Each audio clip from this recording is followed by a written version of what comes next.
Good evening, you're watching To The Point. I'm Preeti Chaudhary. It's all come down on Women's Day and Bengal is having it out today after Prime Minister Modi said that women in Bengal were unsafe. A political face-off has erupted between the BJP and the TMC over the issue of women's safety on Women's Day. Mamata is leading the charge, hitting out at Prime Minister Modi during a mega rally in Kolkata, saying that women in Bengal can roam freely even after midnight, unlike states like Uttar Pradesh, where women cannot step out of the house after 3 in the afternoon. Lashing out, Mamata said that Prime Minister must focus on crime against women in Gujarat and Uttar Pradesh. To counter Mamata's rally, top women leaders of the BJP will also address a media briefing shortly to raise the plight of women in Bengal. নারীদের অধিকার রক্ষা করা আমাদের প্রথম দায়িত্ব, আমাদের প্রাথমিক দায়িত্ব। মহিলাদের অসম্মান করা আমরা মানব না, নারী শক্তিকে অসম্মান করা আমরা মানব না। আমার ঘরের মা, আমার ঘরের বোন, আমার ঘরের ভাই, আমার ঘরের বৌমা, আমার ঘরের ছোট্ট ছোট্ট ভাই বোনেরা মনে রাখবেন, তারাই বাংলাকে গড়েছে, দেশ গড়েছে। থেকে যেই আসুক, যেখান থেকে যেই আসুক, সবসময় মাথায় রাখতে হবে যারা আসছে তাদের এই কথাটা বুঝিয়ে দিতে হবে যে বাংলা নিজের মেয়েকে চায়। তাই আমার সঙ্গে বলুন, বাংলা নিজের, বাংলা নিজের। আমরা মহিলাদেরকে আগে জায়গা দিই, সীতারাম বলি, আগে সীতাকে বলি, রাধা কৃষ্ণ বলি। তো ভারতবর্ষের নারী সম্মান, নারীর অধিকার, নারীর যোগ্যতার সম্মান যুগ যুগ হয়ে আসে। আজকে বিদেশি যে ভাবধারা আসার জন্য এটা আলাদা করে করতে হচ্ছে, নারীদের অপমান হচ্ছে, অসম্মান হচ্ছে। দুর্ভাগ্যের বিষয় পশ্চিমবাংলায় আজকে নারী অসুরক্ষা চরম, নারী সুরক্ষা নিয়ে ভাবতে হচ্ছে আমাদের। All right, so I want to cut across to our panelists this evening. I have Riju Datta from the TMC. I'm shortly going to be joined by Guru Prakash from the Bharatiya Janata Party and Manisha Priyam, political analyst. Mr. Datta, tell me one thing. We talk about how women are safe in Bengal, how TMC is given maximum representation to women. But let's go through your list. And if I look at it, yes, your last election, sir, your list seemed to suggest fabulous representation where women were concerned, which was a little over 40%. What happened now? You've come back to less than 30% this time around in terms of giving tickets to women to fight this election. First of all, a very good evening to you, Preeti, and a very, very happy Women's Day to you and my co-panelists.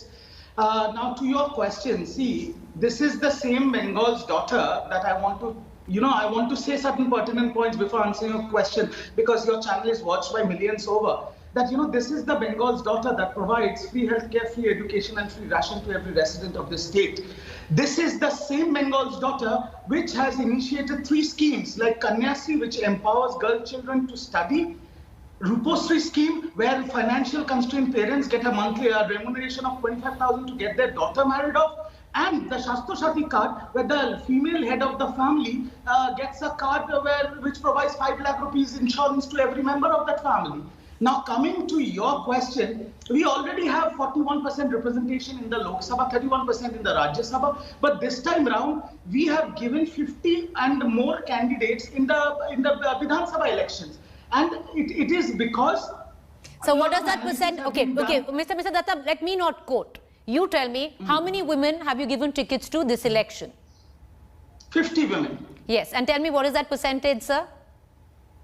See, percentage 50 out of 294. Yes, sir. How much? Whatever that is. Sir, 35%? 30 to 35%? No, sir, not 30%. But it's just about 30%, maybe slightly, not even 30%, sir, it's lesser. But having said that, you yourself know it's come down? Yes, because what we have done is, if you see, in certain general seats also, we have given SC/ST candidates.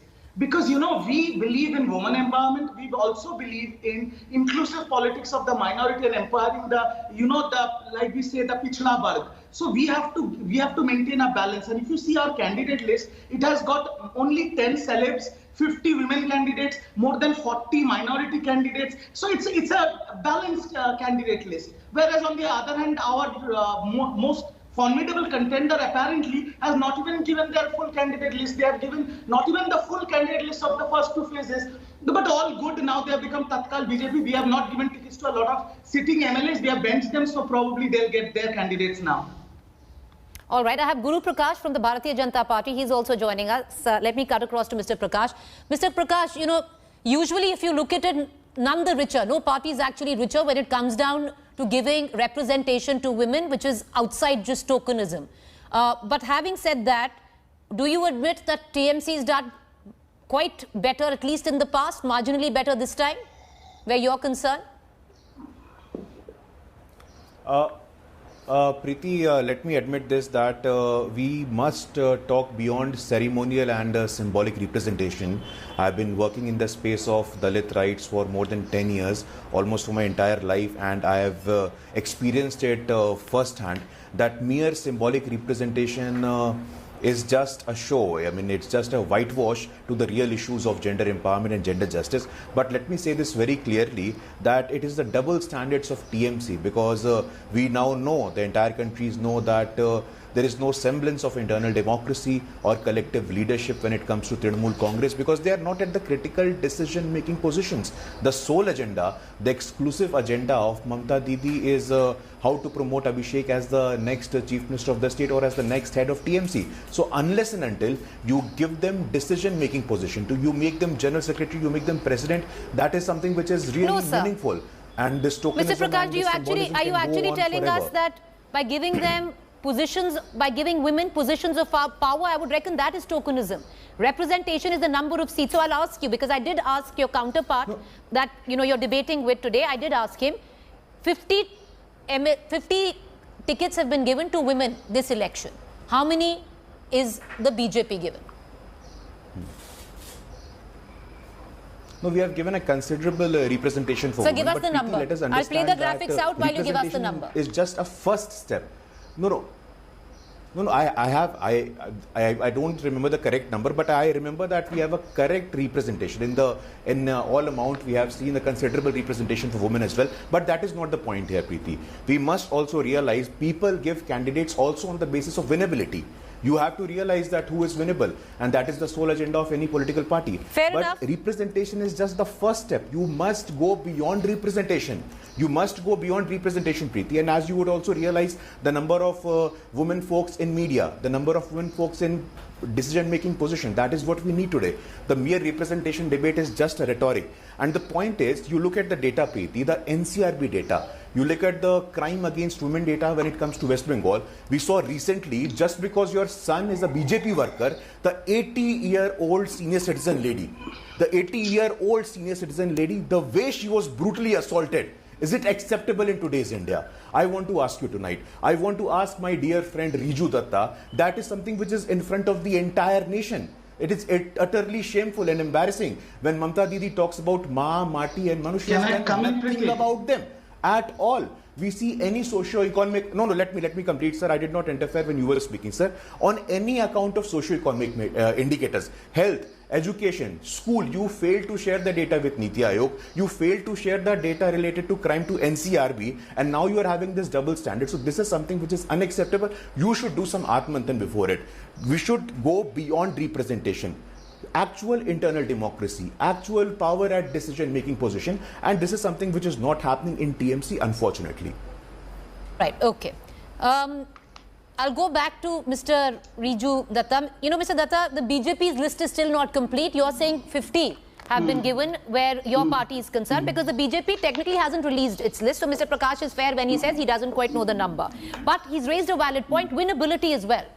And you yourself know, that your party knows this best, because let's look at your track record from 2016 to this election. You have come down in terms of women representation, and primarily you're following the diktats of winnability in an election. See, winnability is obviously a factor in every election, but like I said, we have the only female chief minister in the country. So obviously we believe in women empowerment. Mamata Banerjee is the definition of women empowerment. Now my good friend Guru Prakash gave me some numbers. Let me give him some numbers back. On your show, it's a national channel. Crime against women, NCRB data, UP 56%, Rajasthan 42%, West Bengal 21% decrease since 2014. NCRB data 2019, Kolkata is the safest city for women. Dalit, he was talking about Dalit, that he advocated for Dalits.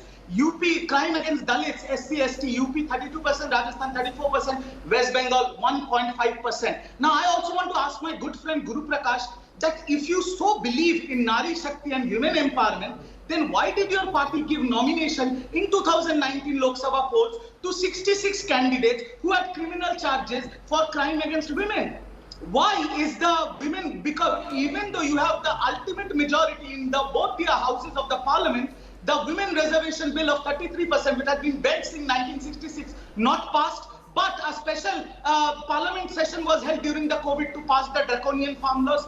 Why haven't you done that? So first, sir, practice what you preach. We know what women empowerment is. We respect independent and strong women, and we carry the legacy forward. You have to practice what you preach. We have got more than 100 women police stations so that women can directly go to a police station and they should not feel shy or objected while placing their complaint. The inspectors in charges are all women. We have got fast-track courts, exclusive women fast-track courts to deal with these pertinent issues.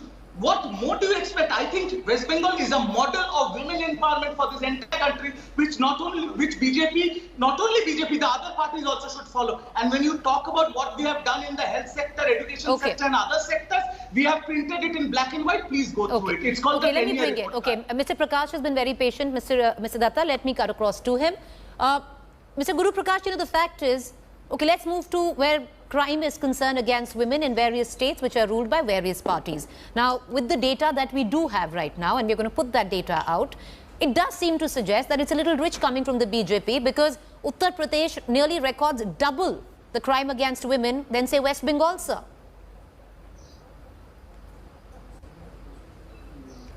Preeti, I was listening to my good friend Riju, and he would not speak about West Bengal. He would speak about anything under the sunlight, but not speak about West Bengal. He will speak on the draconian farm laws, he will speak on the COVID, he will speak on the data on West Bengal and Uttar Pradesh and Rajasthan, but he is not going to do some Atmanthan as I suggested him. Let me remind him, the human trafficking, sir, West Bengal tops in human trafficking. When it comes to the NCRB, we have seen that. You failed to share the data with NCRB, but whatever data was shared, human trafficking is one of the chief concerns. Preeti, I would come to your question as well. We would also must realize when the law and order machinery is efficient, then the number of FIRs that get registered becomes more. It increases. So obviously, when I see the data as you are sharing from Uttar Pradesh or Madhya Pradesh, as from Rajasthan as well, I agree that it is not about it. Crime is a social problem. Crime is a social problem, and you should not attribute political leadership or political party to such an issue. That is point number one. The second point is, when we talk about violence, West Bengal has stopped in political violence. Who are the immediate victim of political violence? Our 130 Karyakartas have been brutally murdered. Who is answerable for that? Women have become widows. Children have become orphans. Who is answerable for that, Riju Datta ji? You tell me. Unfortunately, what you have done is you have institutionalized the politics of violence in West Bengal that we have seen over the course of the last 10 years. Our people go to campaign as well. They are brutally assaulted. You did not even spare our national president. When he was campaigning in Diamond Harbour, your workers, your goons went there with lathis, and stone pelting was also done. And then your honorable member of parliament, his senior leader Saugata Roy, says, Diamond Harbour jaane ki kya zarurat thi? Is this the point? Is this any sort of reasonable argument to give in defense of what violence your Mr. Prakash, the debate sadly is not about political violence. We debate political violence a lot of times. But today the debate is not about political violence. Mr. Datta, you wanted to come in, and I'll cut across back to... Yes. Who are the immediate victims of political violence? Preeti, okay, one second. Mr. Datta, give me just a moment. Yes. What about... Preeti, how can you see it in isolation? Who are the immediate victims of political violence? It is obviously both men and women. So it is very important to not to see political violence in isolation or in silo. It is definitely impacting women folks as well. Okay. So we have to see it in integration. We have to see it comprehensively. All right. Well, today we are just looking at, violence against women, representation where women are concerned, and, it's playing out right now. It's played out through the course of the day where this political fight is concerned. But yes, Mr. Datta, you wanted to come in. Go ahead, sir. See, first of all, I want to say thank you for pointing out, Preeti, what is the topic of the debate, because I got confused in the mix. And secondly, I want to say, my dear friend Guru Prakash, that he is probably suffering from selective hearing, when the last 10 minutes of your debate I have explained what Mamata Banerjee has done for women in the state of West Bengal. Now, coming to the 88-year-old case that he mentioned, You have to understand there is a model code of conduct now in West Bengal, and the cops are not under any party anymore. So the investigation is ongoing, and again I will say on national television, like I've been saying, it is a pure case of domestic violence which has been hijacked by BJP for their electoral gain, which is the lowest of the low form of politics. Now, coming to deaths that he has mentioned, you know, during the CPM and the Congress regime, there have been 52,000 murders just because people, supported the opposition. How were the hills, Preeti? How were the Maoists running rampant in jungle? Okay, no, one second. Wait. You know, it's all the better that, Mr. Datta, you point out that the topic of the debate is not that, but you picked exactly the same topic to debate about. I was just answering. But no, one second. I want to just get out of, this sparring. I want to cut across to Manisha Priyam. She's just joined us. She's a political analyst. And Ms. Priyam, for the benefit of our viewers, will you put the spotlight on women representation? Especially, we've seen with the TMC, they did better in 2016. But maybe winnability is the factor, not this time around. But where representation of women is concerned, it's playing out massively where West Bengal is concerned. But how do you see it? How do you go beyond tokenism, symbolism? No. So this one is a no-brainer. West Bengal has done better with representation, not just in the political sphere, in many other spheres of leadership where the state matters. For example, including in having women vice chancellors, Mamata Banerjee has been amongst one of those people who's promoted women vice chancellors like no other state in India.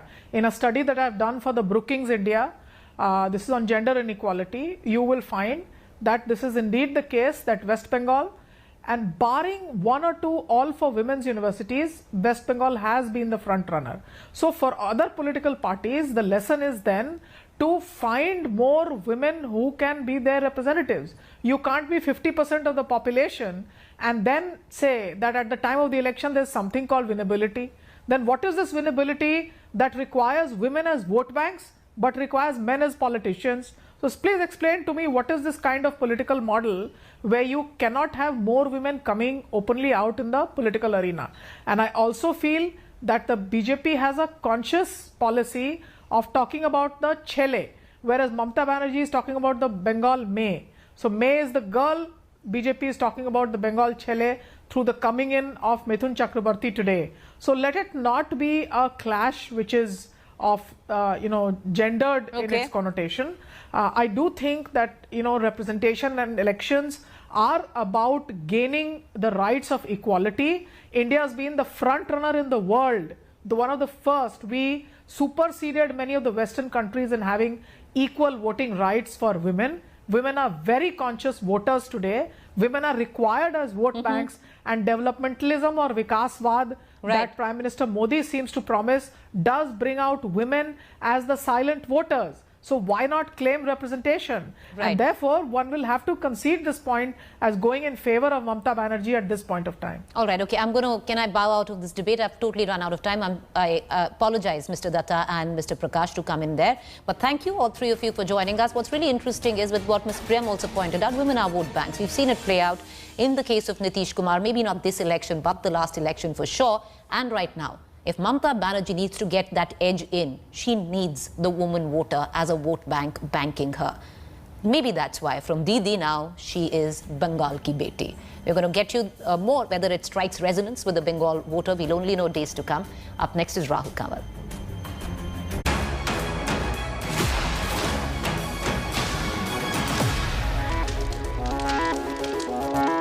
Hi everyone, Preeti Chaudhary here. Hope you like this video. For latest news and analysis, like and subscribe to the India Today YouTube channel. And don't forget to press the bell icon to stay updated. Thank you for watching.